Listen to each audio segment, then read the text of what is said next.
Oh, right, something's bothering me. Okay, yes, and no wonder it would bother me. That was a difficult email to receive. No wonder it would bother me. Um, it's another stressful phone call that I have to make. No wonder. No wonder. And what's the very next thing I can do right now? What's the very next teeny tiny little step? And make that the thing you do when you're upset, regardless of how upset you are. It becomes what you do, so it becomes a reflex. Hey everybody, this is Eddie Babbage, founder, CEO of Timeline Genius, your host of the Wedding Industry Insider Podcast, back as always with another great interview. Very excited for this one. I am here with Shulamit Ber Levtov. She is based in Canada. She's the founder of the Entrepreneur's Therapist. She is a registered mental health professional. She's been an entrepreneur herself for over 27 years, and she's been working to support women's mental and emotional well-being for over 24 years. Shula, thank you for showing up here today. Thank you for Hey, Eddie. can't wait to share you with our audience. Yeah, thanks for the invitation. So just to let folks know where we're going to be going with this interview, and I think just immediately, and kind of talking to you, I was like, this is going to be good because if ever, as I was explaining in the pre-interview, if ever there was a job that is stressful and that can really wear people down mentally, emotionally, it's wedding planning. I don't say that having been a planner myself. I say that though as somebody who for the past 11 years has talked nonstop, day in, day out with wedding planners. So what I want to just kind of tell people about what we're going to do in this interview, what I'm going to try to do is to help give some information, inspiration, and assistance so that your mental well-being and emotional well-being just stay intact, that you're taking care of yourself as you do this very important and stressful job. Before we get into that though, Shula, can you please just tell our audience a little bit more about yourself? Sure. I came to the intersection of entrepreneurship and mental health through my own journey, but also when I opened my private practice as a therapist, I knew I didn't know how to run a business. And because none of us get taught in school how to run a business. And so I went right into learning about from masterminds and business coaching, learning about how to run a business. And I was the only therapist hanging out there. So I was in a very privileged position. I heard from folks who maybe wouldn't confide in one another, who would tell me how hard it is to run your own business, how emotionally demanding and stressful it is. And at a certain point, when I thought about my own experience and the experience of others, I thought there needs to be a therapist who understands what business owners go through so that they can get support for their mental and emotional well-being. And that's how the Entrepreneur's Therapist was born. I love it. I love it. Yeah, being an entrepreneur, and you and I talked a little bit about this, and I think if I'm honest, what I was going to say is these principles transcend any particular subset of entrepreneurship, right? Like whether Yes. you're a planner or in my case a tech entrepreneur, entrepreneurship is just challenging and it tests Yes. you Yes. on every Yes. level of your being and Yeah. psyche. And then you compound that with the notion of like you're also a wedding planner, like Yes. so it's like there's a Oh, real man. need here, I think, for this information that we're going to get There into. is a real need. One of the things that I think is so problematic amongst tech entrepreneurs and amongst wedding planners, as well as entrepreneurs in general, is the assumption that if we're having a hard time, there's something wrong with us. Mm, Because the work we're trying to do is extraordinarily difficult. yeah, And so it's not a question of if you'll be affected by this work, but when and to what degree. yeah, And the business press has been talking about an entrepreneurial mental health crisis since 2018, at least, which is way pre-pandemic times, yeah. right? And so part of helping us cope better as entrepreneurs, I don't like the word normalizing, but at the same time, to bring an acknowledgement of the demands of entrepreneurship and the impact it has on us into the general conversation so that we know, like, it's hard enough to do what we're doing, to be thinking on top of that you're a flawed human being, like, it just doubles the weight. Let me ask you this, Shula. That I really appreciate that. That's really interesting. And also is interesting that that predates the pandemic because I think it'd Right? be easy to say, oh, well, the pandemic stressed us all out. But let me ask you this, Shula, just to kind of give context here. Hmm. What is it that got you into? I mean, this is what you do. This is you've Yeah. dedicated over a quarter century to this profession. Why? Where's your passion and purpose come from for this line of work? For this line of work, uh, it's, you know what? It's funny. It's lost in the mists of time because I went to school for social work when I was 19. And in the course of that, got diverted into radio and TV, then went into PR and media, then became a translator. And when I got injured as a translator, I wanted to go back to school and get the master's degree I had always wanted. And so that then was what I did. And my passion for entrepreneurship, I had had businesses on the side all along. But I knew, in fact, including actually owning a Steadicam, which maybe some folks with really high scale weddings will have had a Steadicam operator there to shoot the proceedings for them. Those businesses were not sustainable on their own. And this is where my passion for entrepreneurship comes because I knew that there was something I hadn't been doing right. Mm, And when I wanted then to jump full time permanently into self employment, into running my own business, that was when I got real passionate about running the business. And it's just endless creativity, fun, and challenge. yeah. And entrepreneurs are my peeps. But then I have my own mental health journey, and the role prior to coming to full-time entrepreneurship, and the role of the right therapist when I finally found one in helping me in my own. I'm a trauma survivor, and they were, my functioning today is a direct result of their impact in my life. And Mm, so I've married the two passions together in this business. I love that. That's beautiful, Shula. My wife says that everybody should have a therapist. And I think, I mean, it seems, well, first of all, do you agree with that? Mostly, yes. Not because we are broken, but because in this world where we are increasingly isolated, having someone who's there solely and exclusively to attend to your mental and emotional well being is only going to be a benefit. Having a place to say the unsayable, especially for entrepreneurs, because one of the issues in entrepreneurship and mental health is what's called impression management. We are concerned that if we reveal any kind of vulnerability, that will undermine people's confidence in us and thus in our businesses. Mm, And so, as entrepreneurs, we will often keep to ourselves so many of the very stressful things that we're going through. It's not that there's anything wrong with you, but to have a confidant. And because I'm a registered mental health professional, and so are the therapists I would encourage folks to work with, it's like it's legislated that it's in the vault. I can't share anything with anybody or I'll lose my license, right? So when you're concerned as an entrepreneur about impression management, having a therapist in whom you can confide where you know it's not going to go anywhere and you can say the unsayable, that's only going to be a benefit to your mental and emotional well-being. And I would say this is the case for everybody, but especially for entrepreneurs because of the concern for confidentiality. yeah. That really resonates with me. And I feel like, I don't know if you see it this way, Shula, but I feel like, I'm a child of the 80s, was born in 77. And I've seen the world change in a lot of ways. And it Mhm. does seem that there's been this healthy sort of macro shift to, I feel like when I was a kid, it was like if mental illness or not being well, like, okay, well, just pull yourself up by your bridge of that, or Yeah, stigmas and things that today, it seems to be much more okay to just be like, yeah, I have a therapist, like, and it doesn't indicate that I'm broken, as you're saying. I could be in fact healthier than average yeah, because I'm like giving yeah. this attention. Are you kind of have you kind of seen that shift in your own sort of career of Well, evolution? I'm a bit torn about it. Like, yes, I was born in '64, so I've seen a lot change, Yeah. and it's true that it's more acceptable in general in the general population to talk about mental health or mental illness. Okay. Where it becomes complicated is if your mental health or illness disturbs other folks.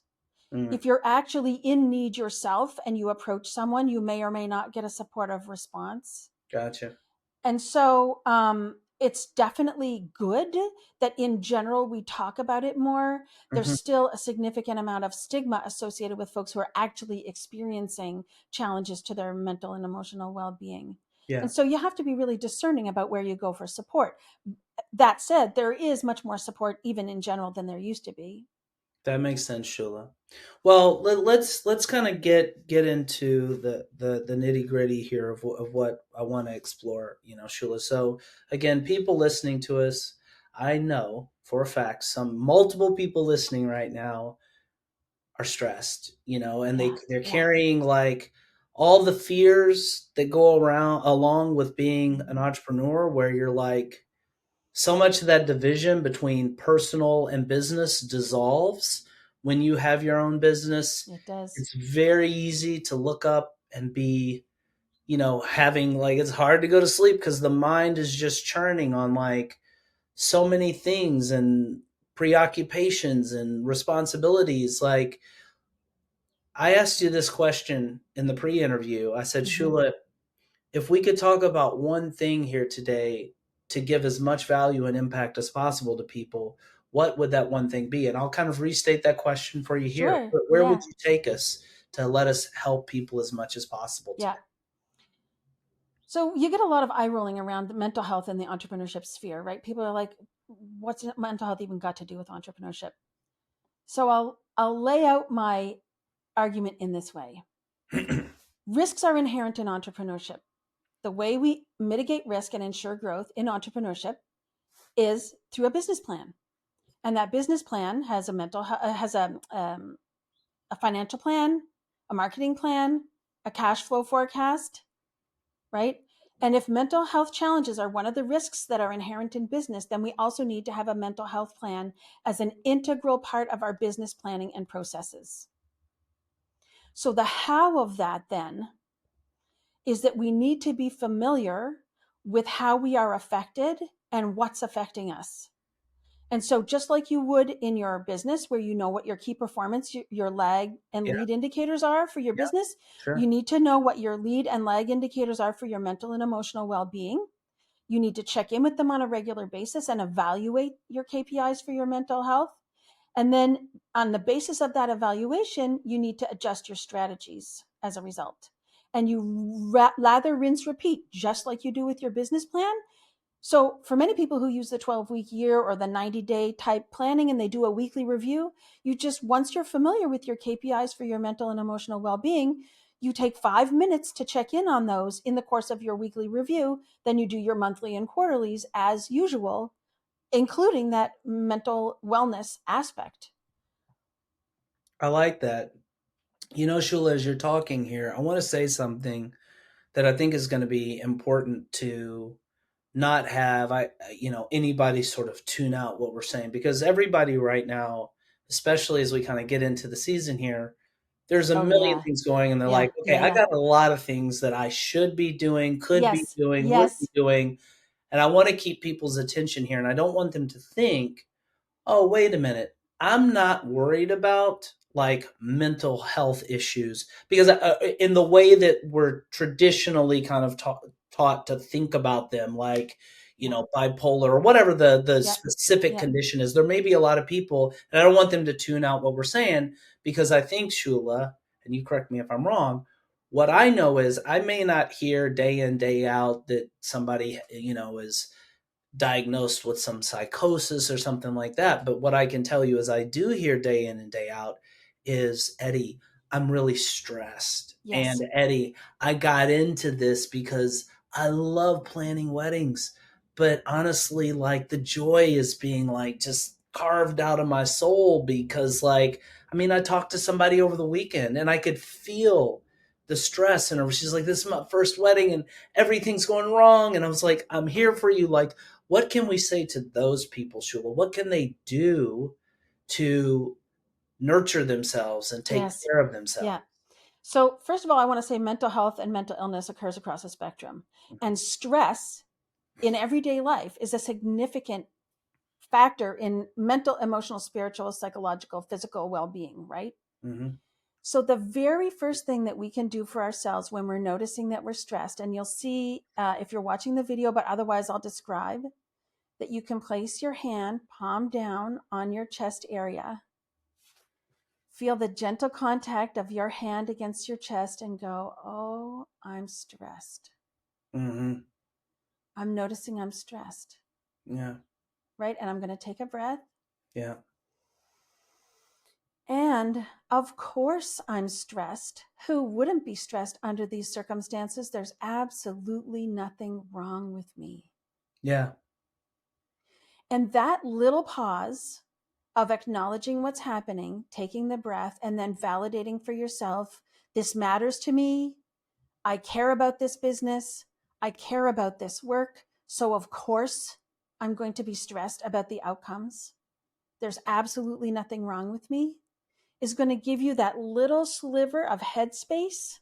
You're just going to be able to get your nose up above the water to be able to look around and say, right, what is my very next step?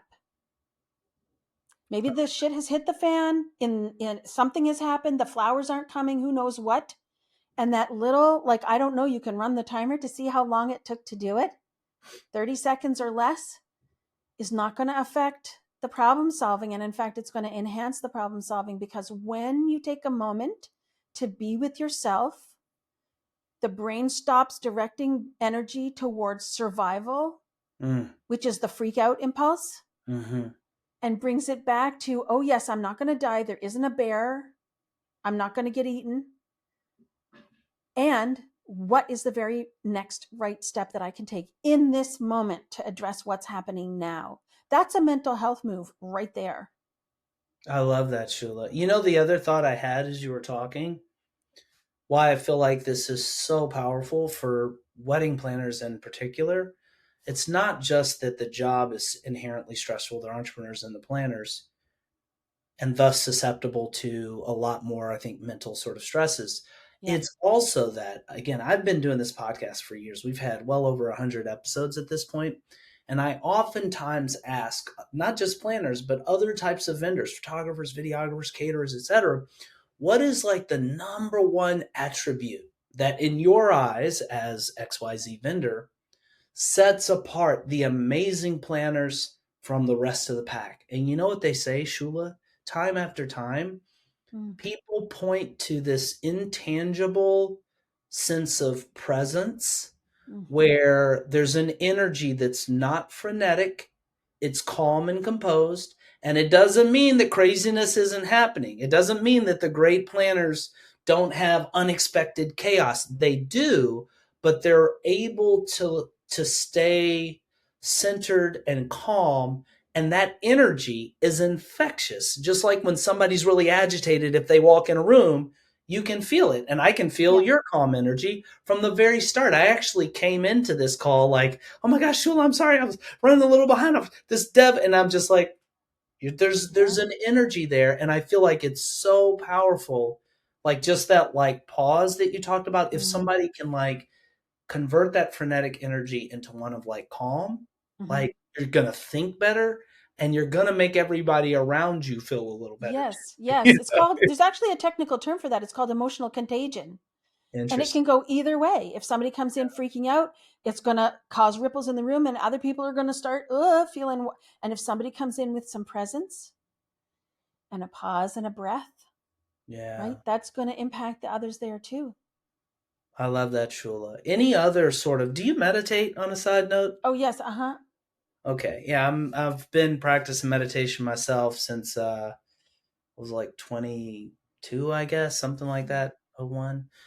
But are there any other sort of like ideas, even books, and Mm-hmm. we'll kind of get into the notion of having a therapist and this mental health plan that you talked about, but Mm-hmm. are there any other sort of ideas or suggestions that you would have to help people kind of access that calm energy amidst the chaos? Yes, I would say the number one key to mental health, regardless of who you are or what you do, is your relationship with yourself.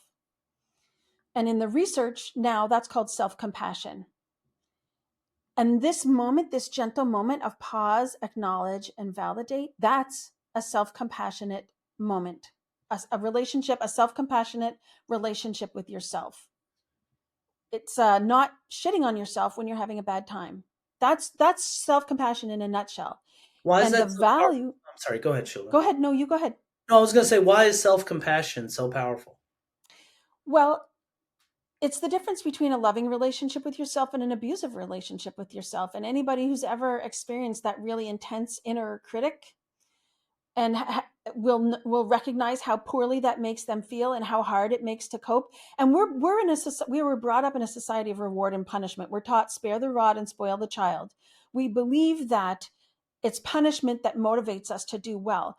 All the research in the self-compassion field shows that people who are kind to themselves, regardless of their performance, actually perform better on most measures, on many of the measures that were taken in the research. So this comes back to like the wedding planner who has room for themselves and room for difficulty and stress, right? Is likely to perform better, is likely to have more capacity, is likely to be more creative, and is it's going to they're going to in the ultimate result is going to be that they overall feel better and perform better for folks. It's the relationship of kindness and validation with yourself that enhances your capacity to handle it when the shit hits the fan. It's not just like letting yourself off the hook. It's not at all. In fact, if you'll notice, the third step after you validate, well, no wonder I'm stressed. This matters to me. The next question after that is, and what's the next right step right now in this moment? It's not, okay, I'm just going to lie like a marshmallow on the sofa. No, because that's not what self compassion is. That's actually self indulgence, and that's something entirely different. Wow. Yeah, I told you in the pre interview, Shula, that I do these interviews and I try to be a conduit of good, valuable information and inspiration for everybody else that's listening. And I try to channel my inner wedding planner to ask the Mm. right questions. But I told you, like, invariably, every single time, because we have wonderful guests, I end up hearing stuff that really touches me in some way, shape, or form. And as you were talking about this self compassion, and I'm just being a little probably more transparent than usual here. I was thinking about me, and it's so weird that you said the example of the kid because I have two kids, a 6-year-old and a 9-year-old. Both of them are just beautiful, extraordinary kids, and I reflect back on like my style as a parent, and it's Mhm. when I certainly dote on them and love them. I'm the touchy feeliest dad you can imagine, but also have always been like really like pushing, like, all right, let's get you reading early, let's get you learning Mandarin. Mhm. And what I'm seeing, like my 9-year-old, like he'll sit down and hopefully he'd be cool with me sharing this. He'll go in, like he plays these competitive chess tournaments. And I'm noticing that there's like self-talk, that conversation, that voice in your own head, which Mhm. is arguably the most important conversation that you're ever going to be having in your life is this. And I'm noticing, I'm like, wait a minute, wow, he's like being hard on himself, like that critical. And I'm like, we got to work on that, but Yeah. hearing you, like, I'm almost seeing, like, I raise my hand and say, like, my bad as a parent, because I think in hindsight, as a reflect, I'm like, I've been feeding that inner critic, not deliberately or Not on intentionally. purpose. No, but that's the culture we live in. Yeah, I'm like, "Hey, That is no, listen," absolutely, but, like, yeah. what a powerful thing, right? To, like, and it does affect performance. Like, I know where his chess skills are, and all of this can be mapped onto wedding planning. I don't mean to take us Yeah. off Yeah. topic. This is really, if you're gonna play chess, if you have these sort of inner critic voices, Hmm. if you're gonna be running the best wedding, you need to be, like, in the moment, unburdened Yeah. by this voice that's just Yeah. beating you up, right? And one of the ways that we can do this is to, again, acknowledge, oh, like the critical voice is really acting up here. So, hello, critic. Hello, inner critic. And the way I was trained to think about this is that the inner critic really, the flip side of its nasty words is underneath, it's a concern for us that we should do well. It really wants the best for us. It's just saying, well, you dummy, pull yourself up by the socks. Yeah, You dummy, get up off the couch. Because yeah, what does it want? It wants for you to succeed. right. So when Right. we can acknowledge this is not like therapeutically, it's a journey, but on the fly, you can say, oh, hello, inner critic. I see that you're there. And I know that you're here because you want what's good for me. You can be right here with me. You can be as worried as you want to be. And I'm here with you. You're not alone with your worries. And I have got you. I have got you. And then you just go forward. So this is this little mental inner move. And I make this, I put my arm sort of out to the side to kind of like bring it in a little bit toward me, like you would to a Mm. kid who's distressed. You make a little kind of in your mind's eye, you can make this little motion for yourself. You can be right here. I've got you. It's okay. And then you, the whole of you, goes forward with whatever challenge is at hand.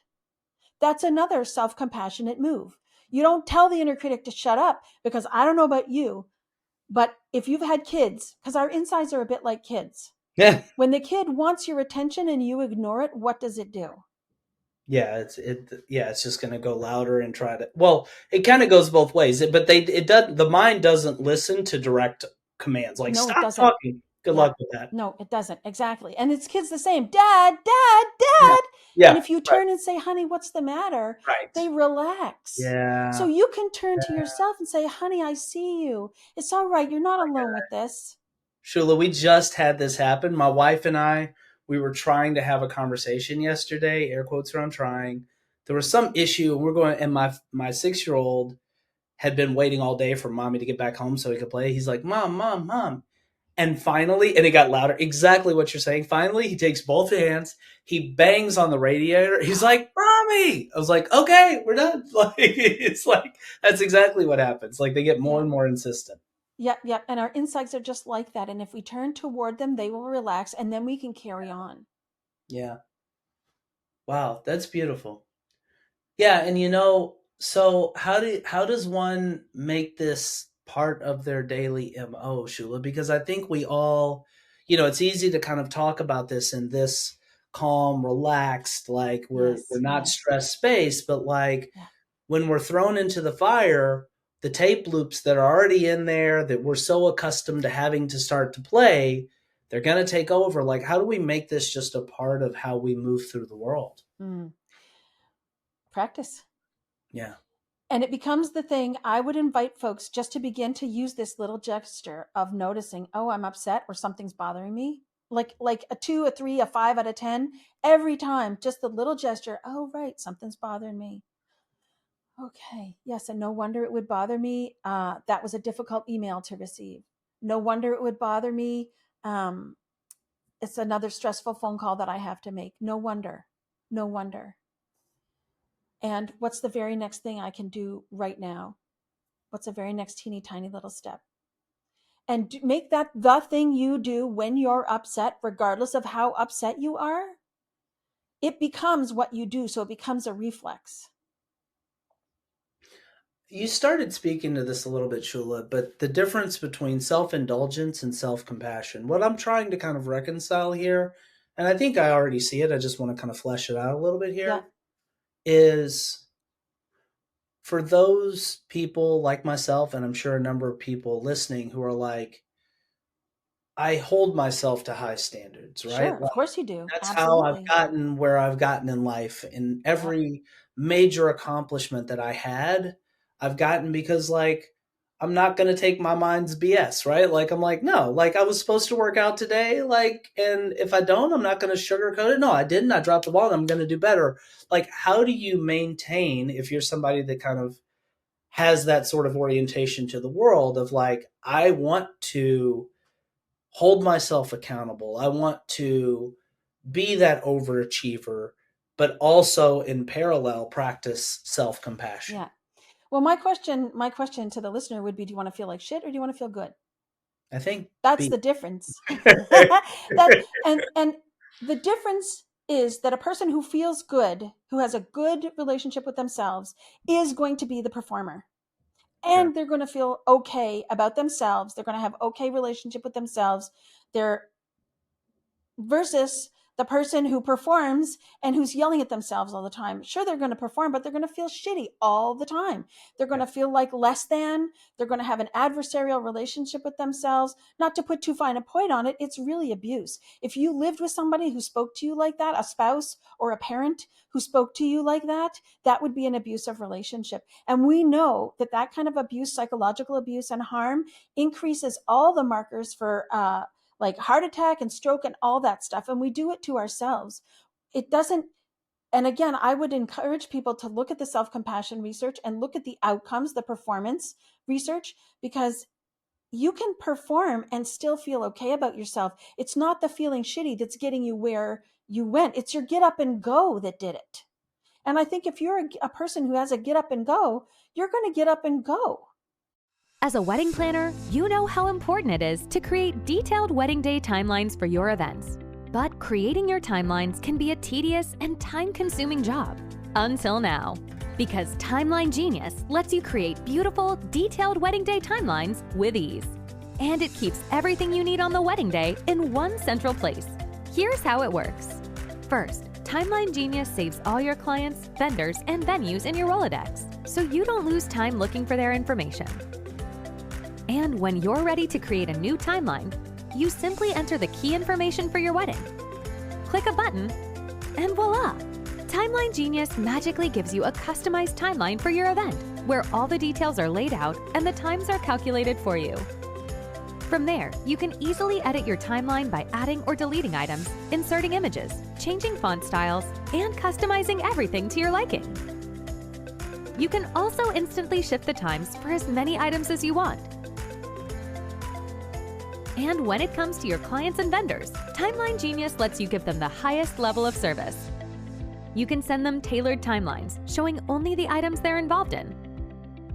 And you can collaborate by inviting them to a mobile-friendly, web-based version of the timeline. You can even set text message reminders to automatically go out on the wedding day. And once you've completed your perfect timeline, you can download it or email it out as a beautifully styled PDF. And that's Timeline Genius, a smart software that will help take your wedding planning to the next level. Start your free trial today.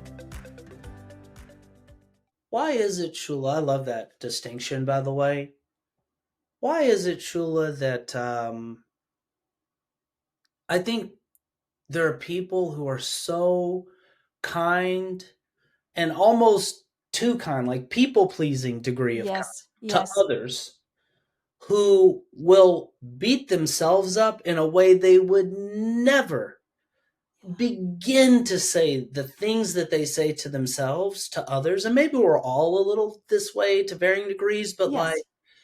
somewhere in our minds, I suppose, it's just much more morally offensive to say something mean to somebody else than it is to say something mean to ourselves. But how would you respond to the notion that, like, well, I can say what I want to myself, but that's not as morally offensive as doing it to somebody else? Like, Mhm. does that make any sense? Yeah, Like, yeah, it does make sense. So I think there are two aspects of this. One is a recognition of the culture in which we live. In the US in particular, it's so impacted. The religion has been taken out of it, but the mindset remains of the puritanical morality on which the country was founded. It persists in hustle culture. It persists in the ways we relate to ourselves, in the ways that we believe being kind to ourselves is actually like what's the word? like weakness almost, or Weakness. Well, it used to be called immorality. Now we call it weak, right? That's how the religion has been taken out of it, but we stay with the same it has the same impact. We just use different language for it. So I would say, first of all, part of it is recognizing what is it that I'm swallowing from the dominant culture that it isn't actually my own inner value. And the other thing is, I would encourage folks to just be curious, to give it a try and see what the impact is of doing it. Go gather the data, make it a legit experiment, gather the data and notice. Maybe what I'm advancing here as a theory won't prove out in your life. I predict it will, but you have to try it for yourself to see. yeah. Yeah, I just feel like there's, well, and let me ask you this, Shula. So we've been talking kind of, and I moved us here deliberately to the sort of use case, or the case where we're not in the extreme. We're just talking like the routine, week in, week out stresses that go along, say, with being a wedding planner or the Yeah. being an entrepreneur.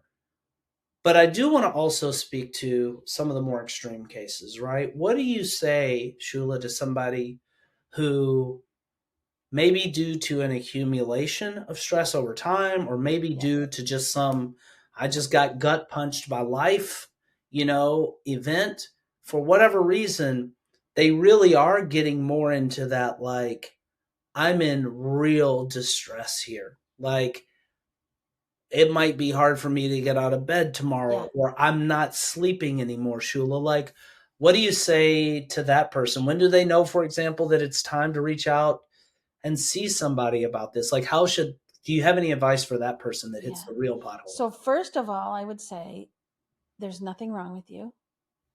Absolutely nothing wrong with you. Your Yeah. organism is responding exactly the way it's supposed Yeah. to what you've been through. And stress compounds stress. So usually there is never just the one thing. There's a lifetime of accumulation of stressors, and this looks like the straw, but you don't you've got the straw in front of you and you put it on your back like the camel without an awareness that you've got 2 tons of straws already there, and you put this one last straw there and you collapse. It's what happens. It's not a personal failing, it's the way humans are made. And in fact, in this case, your body, we could kind of say, is doing a good thing. Your body, mind, spirit is doing a good thing by letting you know it's time to look under the hood. It's time to get a tune up so that you can function at your best. And when you can recognize that these very distressing things that are even socially stigmatized are still your body doing its very best to help you survive, because it wants nothing more than for you to live, and that it's begging you to give it what it needs so that you can do better, so that you can get up and perform another day, that enables you to then take the step to say, hey, you know what? I actually am stronger with support. Because if you think of it, something that's a little wobbly without support might fall down. But when it is wobbly and you buttress it, it stands for another day and maybe another couple of years. Therapeutic support when you're down is a power move because it makes you stronger. Yeah. Yeah. I feel like that's such a great takeaway. Again, kind of just being maybe overly transparent here, Shula. My wife and I, we lost our sister. It was my wife's sister, Mm, but she was a sister to me. Uh, mm, 40 years old, cancer, and my mm. wife is an entrepreneur, and just a radiant, brilliant, beautiful, incredible human being. Um, and we've both navigated that. She was super close to her sister, so I've seen how she's had to navigate that. And Yeah, if you're not, I mean, life ended up, it's not even just entrepreneurship or wedding planning, it's life. And I haven't met a person who got over the age of 20 that hasn't had something. And the older you go, the more probability there is it's for, like, true. I mean, I actually just passed the anniversary of my father's, him dying. Like, that was like Mm, March of 2012. And it's like, you have to, if you're going to be a professional and entrepreneur, like, these things are going to happen. yeah, And it does seem like I've actually never gone to therapy, but it's not. I feel like I probably just should, just for my own health, to have that confidant that you talked about, to have somebody where I can just talk freely, because I feel like we're all carrying so much, and yet, like you're saying, you're kind of not really supposed to talk about that. In a weird way, especially as a man, it's like, no, like, you just put it on your back and just oh, keep trucking, sure. but Yeah, like, it's I just feel like it's very healthy for people to hear this message, that, yeah. like, reaching out for that kind of help is good, you know? And in particular, men don't tend to reach out. And as a result, more men die from mental health related issues than women do. Yeah. It's deadly, the silence around men's mental health. Yeah. Yeah, no, that's that culture, that sort of macro effect that, like, you I guess we're all kind of getting programming from the outside world and the culture that we live in, and certainly as men, there's a whole programming there around what it Yes, there means to is. be a man and to be tough and to, all of that stuff. But Yeah. like inside it, I like how the analogy too that you had of like the inner child, because I feel like I've learned so much just watching my own kids grow. It gives you such Mm. insight into humanity, and like somewhere inside of us all there's still that child, that like tantrums a little. I mean, there's all sorts of scaffolding now, like don't get me wrong, I don't my kids will fall out on the floor, if like like I'm not doing that, but like that inner child is still there, in certain ways. I don't know that it ever goes away. We do. We have. It's called multivocality, many voices. We have many different aspects of our experience inside. You could call them parts, Mm. right? Many parts of us that have many different feelings about many different things. Our inner life is very dynamic, and the more you can connect with and relate to your inner life, the stronger you are, and the more capacity you have as a human being and as an entrepreneur as well. Shula, what is the most valuable thing that you've learned so far in your years of being someone who's nurturing the mental health and well-being of entrepreneurs? Like to take me through maybe like just like the top three things in just one at a time here that you've learned over the course of your career. Practice what I preach. Mm-hmm. When COVID hit, I'm a trauma survivor and a therapist, which means that my own mental health needs a lot of care. So I considered myself the queen of self care. But when COVID hit, I was like, something's not right with me. What is it? And this is where the plan comes in. I knew what my KPIs were, but it was like I was an elite athlete in baseball thrown into a football game. Yeah. I had the athlete yeah, I had the elite athletic skills, but I didn't know the rules of football. Right. So, to practice what I preach, I had to pause, look at what my KPIs are, and adjust. Some things were no longer available because of the COVID circumstances, and some things were no longer, just didn't work with my nervous system the way they used to. Mm-hmm. So, I really have to practice what I preach. I have to, all the things, good boundaries, time management, mental health planning, all those things, I have to practice what I preach. And I think the other thing that comes to mind is this, you were talking about folks who are so kind to other people, to extend that same kindness to yourself, Yeah. right? To extend that kindness to your distress Yeah. is the second thing. How, Yeah. how do you get that? How do you get somebody to maybe make that connection, Shula, that like to give the same courtesy, if Yeah. not more, to Yeah. yourself that you give Yeah. to other Yeah. people? Like, Yeah. how do you kind of make so? Because again, for some reason, intuitively, we're like, I can say whatever I want to myself. I'm not hurting anybody. You are, because if Yeah. you hurt yourself, Yeah. that's going to carry forth in Yeah. every interaction you have. Like, it's like that Whitney Houston. Like, I didn't appreciate it when I was a kid, but like learning to love yourself is the greatest Yes. Oh my of all. goodness. Like, what a powerful, beautiful thing. I'd Yeah. be like, what do you say to kind of get people to make that connection? It matters how you talk to yourself. It Like, does matter. Well, it's, that's part of the process of working with someone who's supporting your mental and emotional well being, to inquire into what is the actual impact of speaking to myself the way I do currently.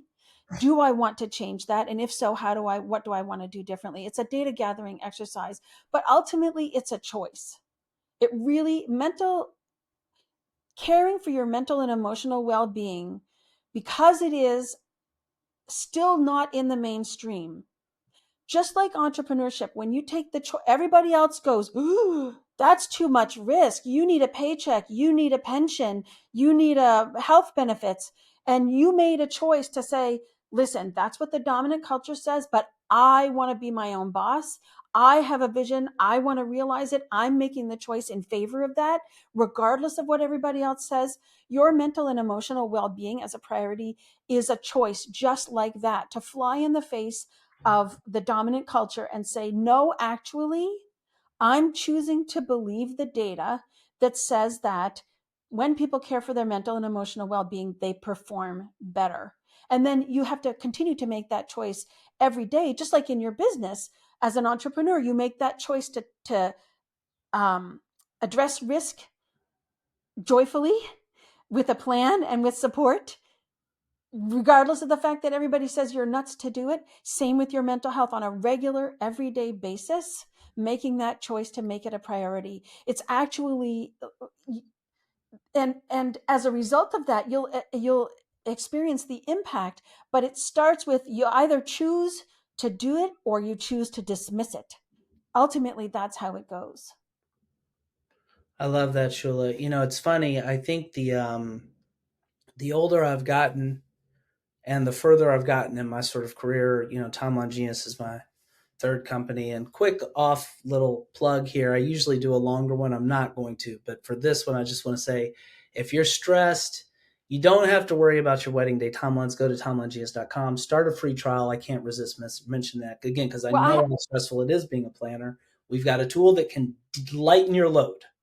and this is a mental health strategy as much as any other. And this is why when people come to me, we talk about the full scope. It isn't only self-compassion. It's boundaries in your business. It's time blocking if that works for you. It's the tools and the structures that you have in your business that support your mental and emotional well-being. The team you have, your VA, your graphics person, Timeline Genius, these are all really important mental health tools.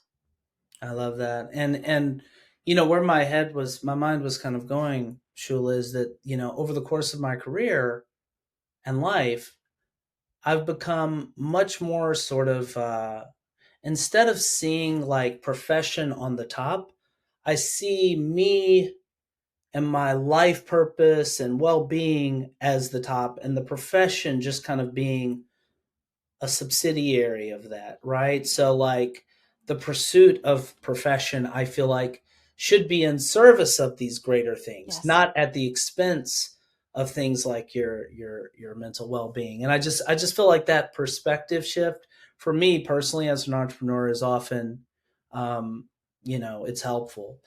Is there a third thing that you can, maybe point to that you've learned over the course of your career, Shula, that's important? You talked about practicing what you preach. Like, yeah, maybe like a third thing here that's that you've learned that's valuable. I learned a definition of resilience that has served me well, and I would like to share because I think that might be the third thing. We think about resilience as bouncing back no matter what. But I think a better and more accurate definition is advancing despite adversity. Mm. We people think of resilience as being unaffected, as coping well, as like going on as if nothing has happened. That's not actually a good. I don't think it's an effective. It's not borne out by the research either for a definition of resilience. Resilience is actually, it's got 6 domains that are demonstrated in the research to support resilience, which is defined as advancing despite adversity. And so, when you're struggling emotionally and you're thinking, well, I'm not a resilient person, there's something the matter with me. When you look at resilience as advancing despite adversity, and you can look at all the things that you've done in your life, and you can say, hey, I managed to move my projects forward despite the fact that I encountered challenges and barriers. I can call myself now a resilient person because I was able to advance despite adversity. So that's again the kind of like there's nothing wrong with you take on things. I really like that, Shula. What would you say? We talked about some of these extreme cases where people, you get where you're like really, really bogged down. Yeah. Maybe there's some specific thing, or again, maybe the accumulation of a lot of stressful things. And I assume that you've seen a few people over the years that have hit that point. Yeah. When people get to that point, Shula, is there any common pitfall that you see that they've stepped in that allowed things to kind of get to that breaking point? And I ask that because if there is a pothole or pitfall, then and we can call it out for people, maybe they can walk around it or avoid it. What is it that is most responsible in your experience professionally for getting people to that point where it's like, oh my gosh, the wheels have come off here? You've heard the expression, I'm sure, I'll sleep when I'm dead. Yeah, for sure. Yeah. And that kind of embodies the attitude of like extractive productivity at all costs and at every cost and at the ultimate cost, which is yourself. And so this putting your head down and going on despite everything in the moment when you're at an event may actually be what you have to do.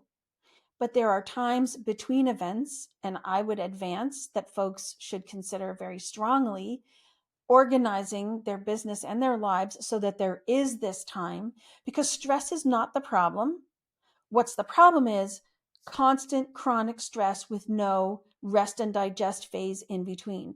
And so when you can build in that rest and digest phase, then you come back with gas in the tank to face the next thing. So the biggest pitfall is this head down, because it's a survival instinct. Your business, it feels like a threat to life, right? If you're not going to make money in the business, you're not going to be able to pay the bills. You're not going to be able to pay yourself a salary. You're going to, be homeless and unhoused and starve.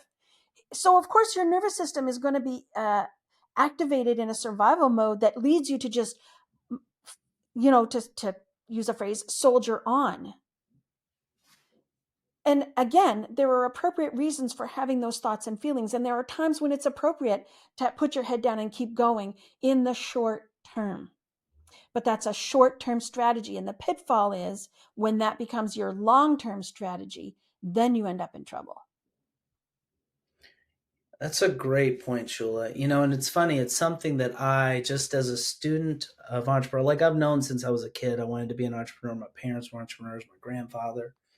And I've just always been like, I just read books. Like I've just always read, like, if there's an entrepreneur, be it Ted Turner Gates, like Elon, whoever it is, like I'm going to read the story.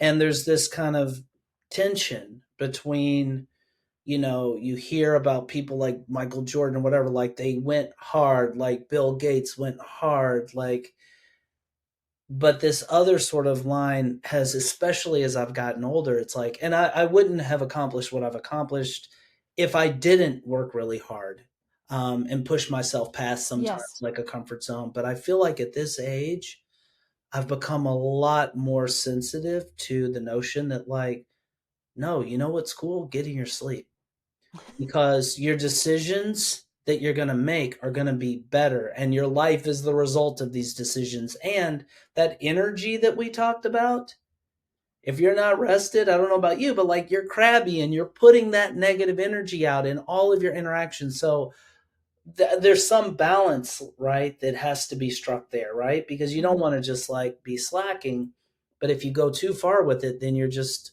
undermining yourself. Yeah, how do you kind of advise people on finding and striking that optimal Well, balance? there's a life cycle. I like what you're bringing up about the perspective as you get older. And there are life cycles in business too, right? There's the startup phase, then there's the That's like true. integration phase, then you have a growth Yes, phase, then you yes, integrate, then you grow and yes, integrate. And yes. so it's quite reasonable at certain phases in your life and business, like when you're a young person, where you're going to go hard. And Yeah, that's fine. sure. It's just not, it's not appropriate. Like a business that goes too hard too fast, sure, it has enormous growth, but then they don't have the systems and processes in place, That's and right. then something shifts in the economy and they Yeah, collapse. Like we saw this, for example, with the tech bubble, where a lot of companies went really hot, hard, and fast, and then suffered the consequences as a result.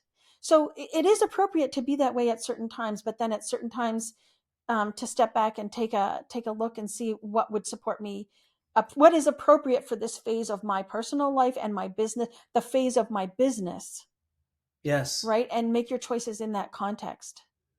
That's really, really astute. Yeah, I mean, it's funny. I mean, I remember when I was in my 20s, I worked a day that was 44 hours straight. I was at Merrill Lynch on Wall Street, doing investment banking, competing to get an associate position, and that was the culture. I mean, that's the hardest working. I mean, it's crazy. Like every day getting to bed at 2 a.m. and working 7 days a week. But what's funny is, like, if you sustain that for decades, then you look up and it shows, right? Like the wear and tear, like we're just not actually built as Yep. machines, I think, to be Yep. run in Well, we're that not sort machines. Even machines don't of do that. But we're way. Right, not machines. We're organic beings. But speaking of the market, even the market Yeah. has its lows. It Yeah. recovers, but Yeah. it has its lows. It Yeah. has its own organic up and down process, just like human organisms do. Yeah. Absolutely. Shula, there's a question here that I always ask of folks, and I do want to, before we wrap here, I want to obviously give people a way to reach out to you if they're inclined to, reach out and connect. But there's one question that I ask of every guest, and it is, if you could give one piece of advice based on everything that you've learned in life, professionally, if you could give one piece of advice that would help people listening as much as possible, what would that one piece of advice be? There's nothing wrong with you. Yeah, There's absolutely nothing wrong with you. Even when yeah, you're in distress, even when you're having a hard time, even if you're having what you consider a breakdown, there's really nothing. It's unpleasant. I'm not saying it's good or that you should like it, but there's nothing wrong with you. This is the natural consequence of working as a leader in a high stress, high demand environment. And to stop shit talking yourself about it and yeah, say, there's just nothing wrong with me. yeah. That is cool. Um, well, Shula, if people do want to get in touch with you, um, to kind of dig deeper into any of this stuff, what is the best way for them to reach out and connect? Sure. So I'll invite folks to subscribe to my newsletter if they appreciated both the combination of information, validation, and tools like I gave today. Then shula.ca/newsletter. They'll get this kind of stuff in their inbox. And they're welcome to also connect. They can reach out to me through the website if they want to chat one-on-one. If they've got questions about anything I said today, I'm happy to be in dialogue with folks. I love that. And yeah, I just find myself just having a feeling just welling up. I just want to let, all our wedding professionals, I tend to think most directly about planners, but really it's all wedding pros, and definitely all our planners. Just take care of yourselves out there as the season heats up. I hope that this interview has been helpful, but give yourself grace, self compassion, self love. You guys are amazing. And yeah, just take care of yourself, get your rest, eat right, and just really take care of yourself. So yeah, I guess with that, Shula, on behalf of our Timeline Genius community and all of our Wedding Industry Insider podcast listeners, I just want to say thank you. I hope people enjoyed this interview, and I'm sure people are getting some help from it. Thanks so much for having me.